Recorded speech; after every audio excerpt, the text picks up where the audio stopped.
ಎಲ್ಲರಿಗೂ ನಮಸ್ಕಾರ. ನಾವೀಗ ನೋಡ್ತಾ ಇರೋಂಥದ್ದು ಸ್ವಾಮಿ ನಾರಾಯಣ ಮಂದಿರ, ಭುಜ್ ಮತ್ತು ಗುಜರಾತ್ನಲ್ಲಿದೆ. ಈ ಒಂದು ದೇವಸ್ಥಾನ ಹಿಂದೂ ದೇವಸ್ಥಾನವಾಗಿದೆ.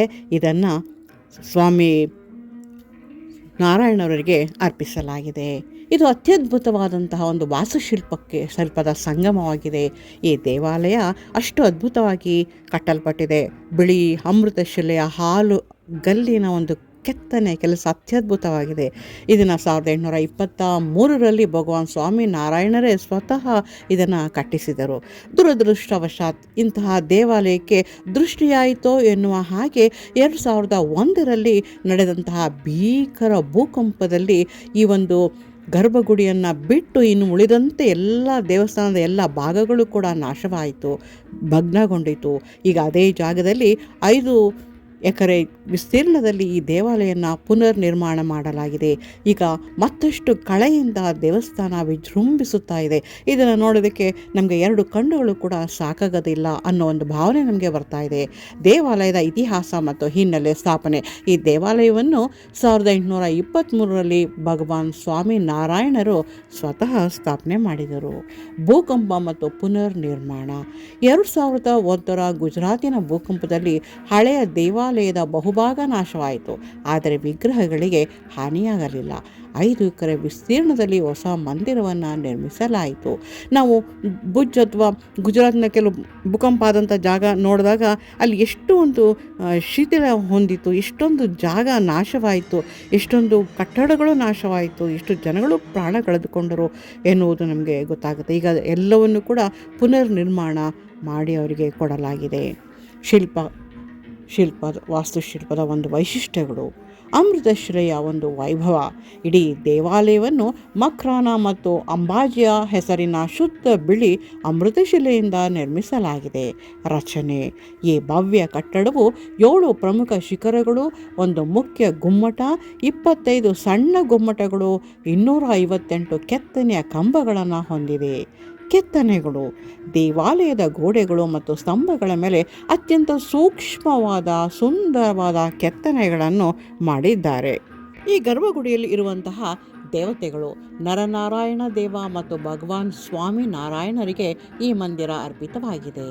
ಇದರೊಂದಿಗೆ ರಾಧಾಕೃಷ್ಣ ಮತ್ತು ಘನಶ್ಯಾಮ ಮಹಾರಾಜರ ವಿಗ್ರಹಗಳು ಕೂಡ ಇಲ್ಲಿವೆ. 3D ಚಲನಚಿತ್ರ. ಸ್ವಾಮಿ ನಾರಾಯಣರ ಜೀವನ ಚರಿತ್ರೆಯನ್ನು ವಿವರಿಸುವ ಅದ್ಭುತ 3D ಚಲನಚಿತ್ರ ಪ್ರದರ್ಶನ ಕೂಡ ಇಲ್ಲಿ ಬೇರೆ ಬೇರೆ ಸಮಯಗಳಲ್ಲಿ ಇಲ್ಲಿ ನಡೀತಾ ಇರುತ್ತೆ. ಇದನ್ನು ಕೂಡ ನಾವು ಖಂಡಿತವಾಗಿ ನೋಡಬಹುದು. ಅಷ್ಟು ಸುಂದರವಾದಂಥ ಒಂದು 3D ಚಲನಚಿತ್ರ ಆ ದೇವಸ್ಥಾನದ ಬಗ್ಗೆ, ಸ್ವಾಮಿ ನಾರಾಯಣರ ಬಗ್ಗೆ ಇದು ತೋರಿಸುತ್ತದೆ. ಈ ದೇವಾಲಯ ಭುಜ್ ರೈಲು ನಿಲ್ದಾಣ ಮತ್ತು ಬಸ್ ನಿಲ್ದಾಣದ ಸಮೀಪದಲ್ಲಿದೆ.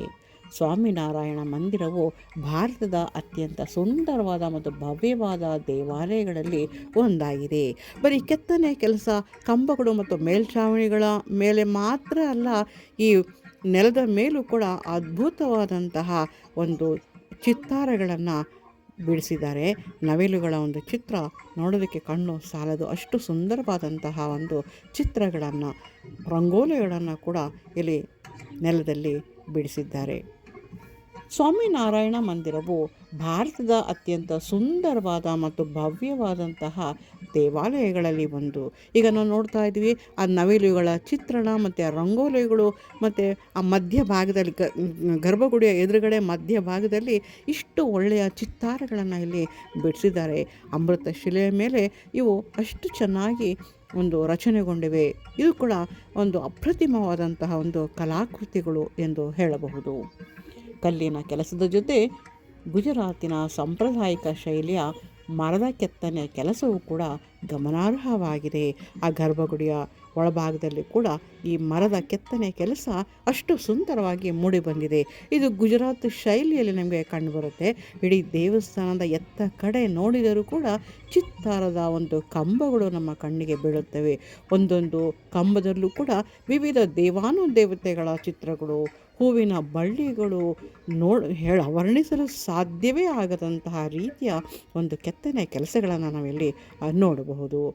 ಇಲ್ಲಿ ಅತ್ಯಂತ ಒಳಭಾಗದಲ್ಲಿ ಅಂದರೆ ಗರ್ಭಗುಡಿಯ ಹತ್ತಿರಕ್ಕೆ ಮಹಿಳೆಯರಿಗೆ ಪ್ರವೇಶ ಇಲ್ಲ, ಮತ್ತು ಅದರ ಮುಂದಗಡೆ ಮಾತ್ರ ನಾವು ನೋಡ್ಬೋದು. ಈಗ ನಾವು ನೋಡ್ತಾ ಇರುವಂಥದ್ದು ವಿಷ್ಣುವಿನ ಅವತಾರಗಳನ್ನು ನಾವಿಲ್ಲಿ ನೋಡ್ತಾ ಇದ್ದೀವಿ. ಒಂದೊಂದು ಅವತಾರವನ್ನು ಕೂಡ ಇಲ್ಲಿ ಕೆತ್ತಲಾಗಿದೆ. ಈ ಒಂದು ಕೆತ್ತನೆಯ ಕೆಲಸ ಇಲ್ಲೂ ಕೂಡ ಮಹಿಳೆಯರಿಗೆ ಒಂದು ಪ್ರವೇಶ ಇಲ್ಲ, ಈ ಭಾಗದಲ್ಲೂ ಕೂಡ ಪ್ರವೇಶ ಇಲ್ಲ. ಇಲ್ಲಿ ವಿಷ್ಣುವಿನ 9 ಅವತಾರಗಳನ್ನು ಇಲ್ಲಿ ಕೆತ್ತಲಾಗಿದೆ.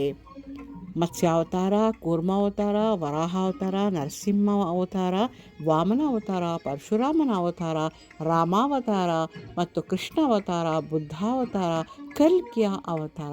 ಇಷ್ಟು ಅವತಾರಗಳನ್ನು ಕೂಡ ಆ ಅಮೃತಶಿಲೆಯಲ್ಲಿ ಅತ್ಯಂತ ಮನೋಜ್ಞವಾಗಿ ಕೆತ್ತಲಾಗಿದೆ. ಈ ಕಲ್ಕಿ ಅವತಾರ ಕಲಿಯುಗದ ಅಂತ್ಯದಲ್ಲಿ ಬರುವ ಕೊನೆಯ ಅವತಾರ ಆಗಿದೆ. ಕಲ್ಲಿನ ಕೆಲಸದ ಜೊತೆಗೆ ಗುಜರಾತಿನ ಸಾಂಪ್ರದಾಯಿಕ ಶೈಲಿಯನ್ನು ಕೂಡ ನಾವಿಲ್ಲಿ ನೋಡಬಹುದು. ಈ ದೇವಾಲಯವು ಭುಜ್ನ ಹೃದಯ ಭಾಗದಲ್ಲಿದೆ. ಈ ಮಂದಿರ 5 ಎಕರೆಯ ಪ್ರದೇಶದಲ್ಲಿದೆ. ಸೌಲಭ್ಯಗಳು: ಪ್ರಯಾಣಿಕರಿಗೆ ಉಳಿದುಕೊಳ್ಳಲು ವಿಶ್ರಾಂತಿ ಭವನ, ಭೋಜನಾಲಯದ ವ್ಯವಸ್ಥೆ ಕೂಡ ಇದೆ. ಮತ್ತು ಬರುವ ಭಕ್ತಾದಿಗಳಿಗೆ ಪ್ರಸಾದ ವಿನಿಯೋಗಗಳು ಕೂಡ ಇಲ್ಲಿ ನಡೀತಾ ಇರುತ್ತೆ. ಮತ್ತು ಭೋಜನಾಲಯದ ವ್ಯವಸ್ಥೆಯೂ ಕೂಡ ಇದೆ. ಅತ್ಯಂತ ಸುಸಜ್ಜಿತವಾದ ವ್ಯವಸ್ಥಿತವಾದಂತಹ ಒಂದು ಪದ್ಧತಿಯನ್ನು ನಾವಿಲ್ಲಿ ನೋಡ್ಬೋದು. ಅಷ್ಟು ಅಚ್ಚುಕಟ್ಟಾದಂತಹ ಒಂದು ದೇವಾಲಯ, ಸುಂದರವಾದ ದೇವಾಲಯ ಮತ್ತು ಬಹಳ ದೊಡ್ಡದಾದಂತಹ ದೇವಾಲಯ ಕೂಡ ಈ ಭುಜ್ನಲ್ಲಿರುವಂಥ ದೇವಾಲಯ ಇದಾಗಿದೆ. ಸ್ವಾಮಿನಾರಾಯಣ ದೇವಾಲಯ. ದಶಾವತಾರಗಳ ಆ ವಿಗ್ರಹಗಳನ್ನು ಕೂಡ ನಾವು ಮನದಣಿಯೇ ನೋಡಬಹುದು. ಅತ್ಯುತ್ತಮ ಸಮಯ ಅಕ್ಟೋಬರ್ನಿಂದ ಮಾರ್ಚ್ ತಿಂಗಳಲ್ಲಿ ನಾವು ಈ ದೇವಾಲಯಗಳಿಗೆ, ಅದರಲ್ಲೂ ಗುಜರಾತ್ನಲ್ಲಿರುವಂಥ ಭುಜ್ಗೆ ನಾವು ಭೇಟಿಯನ್ನು ಕೊಡ್ಬೋದು. ಪೂಜಾ ಸಮಯ ಬೆಳಗ್ಗೆ ಮತ್ತು ಸಂಜೆ ಕೂಡ ಪೂಜಾ ಸಮಯ ನಡೀತಾ ಇರುತ್ತೆ. ಒಟ್ಟಿನಲ್ಲಿ ಅತ್ಯದ್ಭುತವಾದಂಥ ಒಂದು ದೇವಾಲಯ ಇದು. ನೀವು ಸಾಮಾನ್ಯವಾಗಿ ಗುಜರಾತ್ಗೆ ಹೋದಾಗ ಈ ದೇವಸ್ಥಾನವನ್ನು, ಸ್ವಾಮಿನಾರಾಯಣ ದೇವಸ್ಥಾನವನ್ನು ಖಂಡಿತ ಒಮ್ಮೆ ನೋಡಿ, ಭೇಟಿ ಕೊಡಿ. ನೀವು ಕೂಡ ಅಷ್ಟೇ ರೀತಿಯಲ್ಲಿ ನಿಮ್ಮ ಮನಸ್ಸನ್ನು ಆಕರ್ಷಿಸುವುದರಲ್ಲಿ ಸಂದೇಹವಿಲ್ಲ. ಅಷ್ಟು ಒಳ್ಳೆಯ ಒಂದು ದೇವಸ್ಥಾನ. ನಾನು ಕೊಟ್ಟಿರುವ ಸ್ವಾಮಿನಾರಾಯಣ ಮಂದಿರದ ಬಗ್ಗೆ, ಭುಜ್ನಲ್ಲಿರುವ ದೇವಾಲಯ ಬಗ್ಗೆ ನಿಮಗೆ ಮಾಹಿತಿ ಇಷ್ಟವಾಗಿದ್ದರೆ, ಈ ಒಂದು ದೇವಾಲಯ ಸುಂದರವಾಗಿದ್ದರೆ ಲೈಕ್ ಮಾಡಿ, ಸಬ್ಸ್ಕ್ರೈಬ್ ಮಾಡಿ ಮತ್ತು ಶೇರ್ ಮಾಡಿ. ನೀವು ಖಂಡಿತ ಒಮ್ಮೆ ಆದರೂ ಕೂಡ ಇಂಥ ದೇವಾಲಯಗಳಿಗೆ ಭೇಟಿಯನ್ನು ನೀಡಬೇಕು. ಒಂದು ಗುಜರಾತಿನ ಸಾಂಪ್ರದಾಯಿಕ ಶೈಲಿಯಲ್ಲಿ ಇದನ್ನು ಕೆತ್ತಲಾಗಿದೆ. ಇಡೀ ಅಮೃತ ಶಿಲೆ ಅಂದರೆ ಬೆಳದಿಂಗಳಲ್ಲಿ ಮಿಂದು ಎದ್ದು ಬಂದಂತೆ ಈ ದೇವಾಲಯ ನಮ್ಮ ಕಣ್ಣಿಗೆ ಕಾಣುತ್ತೆ. ಆ ಬಿಳಿಯ ಬಣ್ಣದಿಂದನೇ ನಮಗೆ ಎಷ್ಟೋ ಒಂದು ಮನಸ್ಸಿಗೆ ಒಂದು ಶಾಂತತೆ, ಒಂದು ಸೌಮ್ಯ ಮನೋಭಾವವನ್ನು ಉಂಟು ಮಾಡುತ್ತೆ. ಇಂಥ ದೇವಸ್ಥಾನವನ್ನು ನಿಜವಾಗ್ಲೂ ನಾವು ನೋಡಲೇಬೇಕು. ಇದು ನನ್ನ ಅನಿಸಿಕೆ. ನಿಮ್ಮ ಯಾವುದೇ ಒಂದು ಸಲಹೆ ಸೂಚನೆಗಳಿಗೆ ಕೂಡ ನಾನು ಇಷ್ಟಪಡ್ತೀನಿ ನೀವು ಮಾಡಬೇಕು ಅಂತ. ಈ ಥರ ಮುಂದೆ ಒಂದು ಒಳ್ಳೊಳ್ಳೆಯ ವಿಡಿಯೋಗಳನ್ನು ನಾನು ಮಾಡಬೇಕಾದ್ರೆ ನಿಮ್ಮ ಉತ್ತೇಜನ ಅಥವಾ ನಿಮ್ಮ ಸಹಾಯ ಕೂಡ ನನಗೆ ಬೇಕು. ನಮಸ್ಕಾರ.